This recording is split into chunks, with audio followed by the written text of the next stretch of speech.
अस्सलाम वालेकुम। In the line of fire में खुशामदेद। मैं हूं आपका मेज़बान एहतशाम उमीरुद्दीन। नाजरीन, आज से कुछ दिन पहले पाकिस्तान मुस्लिम लीग नवाज के सरबराह मियां मोहम्मद नवाज शरीफ ने अपनी पार्टी की सिंध काउंसिल की मीटिंग में तकरीर के दौरान एक बयान दिया जिसमें उन्होंने कहा कि अगर उनकी हुकूमत वापस आती है तो वो सिंध में दोबारा मिलिट्री कोर्ट्स इस्टेब्लिश करेंगे। इसके ऊपर हमने देखा कि पाकिस्तान पीपल्स पार्टी की हुकूमत का शदीद रद्द अमल आया।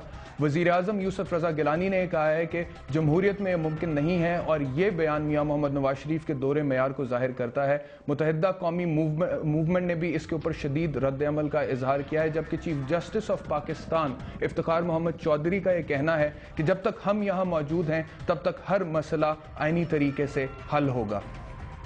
नाज़रीन, सवाल ये पैदा होता है कि वो लोग जो जमहूरियत के नारे लगाते हैं, अगर वही मिलिट्री कोर्ट्स की भी बात करें तो अवाम कन्फ्यूजन का शिकार कैसे ना हो। जब आप अवाम को ये बताते हैं कि जमहूरियत बेहतरीन तर्ज हुकूमत है और आमरीत को उन्हें रिजेक्ट कर देना चाहिए, और उसके साथ साथ आप मिलिट्री कोर्ट्स की भी बात करें, अवाम को ये एहसास दिलाएं कि अगर इंसाफ चाहते हैं तो फिर आपको मिलिट्री कोर्ट्स मुतारिफ कराने पड़ेंगे, तो यकीनी तौर पर अवाम कन्फ्यूजन का शिकार होंगे।